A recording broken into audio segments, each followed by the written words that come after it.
La DAE 27 n'a pas fait l'objet d'inscription, elle est adoptée. Et je laisse la parole à Rudolf Granier concernant la DAE 22 sur l'attribution de la DSP au marché aux puces de la porte de Clignancourt. Je ne sais pas si l'ordre du jour a changé depuis qu'on l'a reçu. Je vais essayer de m'y retrouver, je ne pensais pas intervenir tout de suite. La DE 22 qui porte sur le marché aux puces Clignancourt, Django Reinhardt. Un simple point qui me paraît important de soulever, c'est probablement l'absence d'évaluation des activités de l'ancien délégataire. La rédaction du cahier des charges paraissait quand même très, à mon sens, novatrice et porteuse de plutôt de bonnes nouvelles.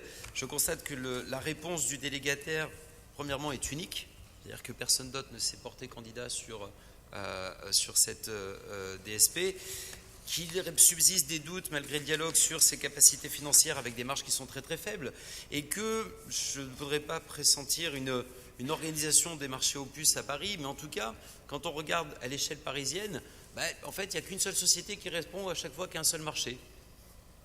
Donc, ça peut porter un nom, c'est pour le moins une qualification pénale, que je m'abstiendrai évidemment d'avoir ici, mais je m'étonne toujours, en tout cas, qu'il n'y ait pas plus d'investigation de ce côté, qu'il n'y ait pas plus de personnes qui puissent répondre à ces DSP, et surtout, eu égard à la faiblesse de la réponse qui a été amenée par le candidat retenu.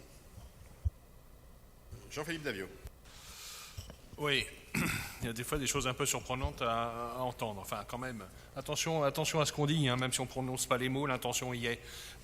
Pourquoi y a-t-il eu, Rodolphe, tu l'as dit, pourquoi y a-t-il qu'un seul délégataire qui a répondu? D'abord, ça n'est pas habituel. Hein.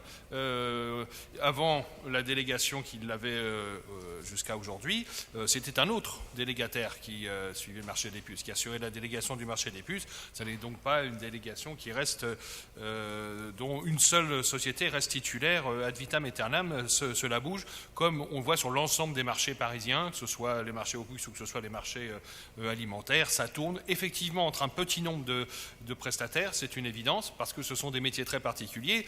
Et pour venir précisément sur le plateau des puces, c'est en effet une gestion très spécifique que celle des marchés des puces. Évidemment, tout le monde connaît la situation, y compris dans ce quartier-là, la situation sécuritaire qui est compliquée, et qu'en effet, les délégataires ne se sont pas précipités pour répondre à la demande, d'autant que, et j'en viens au cahier des charges qui a été évoqué, d'autant que le cahier des charges évoqué prévoyait bien qu'il y ait un travail important fait en matière de sécurité, important, très important même fait aussi en matière de propreté, avec une vraie prise en charge de la collecte des ordures par le délégataire, la mise en place de vigiles et vraiment un niveau de sécurité qui progresse par rapport à ce qu'on avait pu connaître et aux dérives qu'il y a parfois en raison notamment de vendeurs à la sauvette extrêmement agressifs, ce soit sur le plateau ou sur la rue Jean-Henri Fabre. Et donc, compte tenu du niveau d'exigence qu'il y avait dans ce cahier des charges, effectivement, un certain nombre d'autres délégataires potentiels ne se sont pas présentés. J'ajoute qu'on ne peut pas dire du tout que la réponse du candidat est faible. Moi, j'ai participé à la réunion de discussion avec les services de la DAE et le candidat, et je peux témoigner ici que les services de la DAE ont vraiment fait leur travail, l'ont poussé dans ses retranchements et en étant très exigeants sur un certain nombre de points, en demandant soit des améliorations, soit des précisions sur beaucoup de points. Je le dis, sachant même que c'était le seul délégataire, donc le seul candidat. Donc il n'y avait même pas ça n'était pas un travail qui était fait pour pouvoir trouver le meilleur parmi plusieurs candidats. C'était pour rehausser le niveau de prestation attendu de la part du candidat. Donc je pense que ces propos sont vraiment pas adaptés à ce qui s'est passé réellement. Et encore une fois, si c'était le seul, c'est que les autres n'ont pas voulu y aller.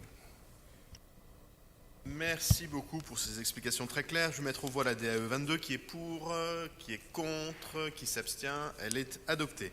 Les DAE 88 et 99 n'ont pas fait l'objet d'inscription, elles sont adoptées. Et je donne la parole à Rudolf Granier concernant la DU 54, cession à la CEMA-Est d'un local commercial au 30 de la rue de Lagouette. À l'occasion du dernier Conseil de Paris, merci Monsieur le maire, nous avons eu des échanges quant aux ambitions commerciales de la ville de Paris à travers notamment les bailleurs ou elles-mêmes. Cette délibération m'inquiète énormément puisque nous sommes en train de faire un historique de 20 ans d'échecs sur un local en particulier qui a été acquis en 2003, qui n'a fait l'objet d'aucune valorisation pendant 13 ans, que la ville de Paris s'engage avec la CMAVIP en 2016, que finalement on trouve une issue avec la CMS en 2022, puisqu'on ne savait pas s'il fallait y mettre une association ou un service municipal. En tout cas, il n'y avait toujours rien pendant ce moment-là, avec un objectif de commercialiser dont on ne sait pas vers quoi, et donc commercialiser l'espace certes, mais il n'y a pas d'orientation plus précise que ça, donc on a le droit d'avoir toutes les craintes, et au final la facture, puisque depuis 20 ans ce n'était pas entretenu, est à plus de 77 000 euros. Moi j'ai entendu tout ce qui a été dit, notamment par mon collègue Davio, et en plus au Conseil de Paris, sur les ambitions en gestion de commerce, de pieds d'immeubles, et encore une fois à travers les bailleurs sociaux, mais bon, les faits sont têtus. Jean-Philippe Davio, c'est pendant 20 ans que vous n'avez rien fait, ça coûte une fortune et on ne sait toujours pas où on va. Ça, c'est le résultat de votre politique commerciale. Je vous remercie et nous voterons évidemment contre cette délibération. Jean-Philippe Davio. Oui, les faits sont têtus, je reprendrai le même terme. Effectivement, les faits sont têtus, car il y a en effet eu un certain nombre d'hypothèses sur ce local-là, qui, c'est tout à fait vrai, est vide et vacant depuis un certain nombre d'années, et dans un état très dégradé, c'est vrai, et que ça va occasionner un certain nombre de coûts pour le remettre en état et le commercialiser. Mais plusieurs éléments. Premièrement, lorsque la CMAEST préempte un local, il n'y a jamais de destination prévue. Ça ne s'est jamais vu, donc je ne vois pas pourquoi ça se verrait dans le cas présent. Par ailleurs, on ne peut pas demander tous les jours et à longueur d'amendement ou de vœux que la ville de Paris soit plus efficiente et plus active sur la préemption des locaux afin d'assurer la diversité commerciale. Et lorsqu'elle le fait, quand bien même ce sont des locaux qui ne sont pas de très grands locaux ni de très beaux locaux, eh bien, quand bien même c'est le cas, la CMAS le fait. Alors on ne peut pas demander une chose et puis reprocher quand on le fait par ailleurs. Et puis pour terminer, je vous précise que le local voisin, le numéro 32, est propriété de la CMAS déjà, est occupé par un marchand et réparateur de vélos qui fonctionne très bien depuis plusieurs années, qui a besoin de s'agrandir, et donc il n'est pas impossible du tout que ce local serve à ce commerçant à s'agrandir. Donc vous voyez que ce n'est pas un échec de la politique commerciale de la ville de Paris, c'est tout à fait cohérent, y compris avec le plan que l'on a annoncé et voté au mois de décembre dernier, avec une montée en puissance de la CMAEST. Donc évidemment, c'est une très bonne nouvelle que cet achat de ce local et que ce local soit enfin utilisé et non plus vacant. C'est la différence entre l'action publique volontariste et le laisser-faire.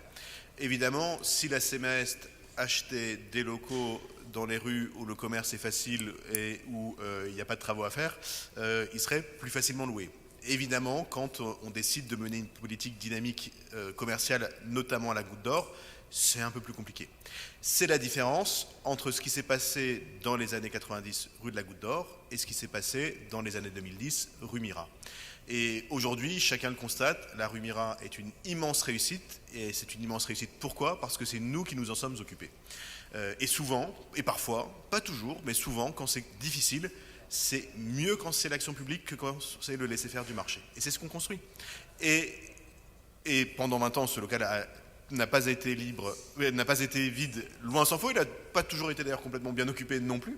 Et entre-temps, rue Lagoate, on a réhabilité les 2 tiers des immeubles, on a installé un centre social qui donne sa dynamique au quartier et on a trouvé, grâce notamment à l'évolution de nos politiques de mobilité, la possibilité d'y insérer une entreprise de réparation de cycles qui fonctionne très bien et qui donne une autre nature à la rue. Et entre-temps, on a fait aussi, juste à côté, l'ICI qui a ramené une population différente. Donc il ne s'est pas rien passé en 20 ans. Et encore une fois, la politique, ce n'est pas des slogans, c'est des actes, et ce n'est pas des photographies, c'est des films. Et nous, quand on y va, ça marche. Et parfois, ça prend un peu de temps, mais en même temps, c'est mieux que ce qui se passait avant, c'est-à-dire rien. Voilà pourquoi moi, je voterai pour la DU 54, qui est pour, qui est contre, qui s'abstient. Elle est adoptée.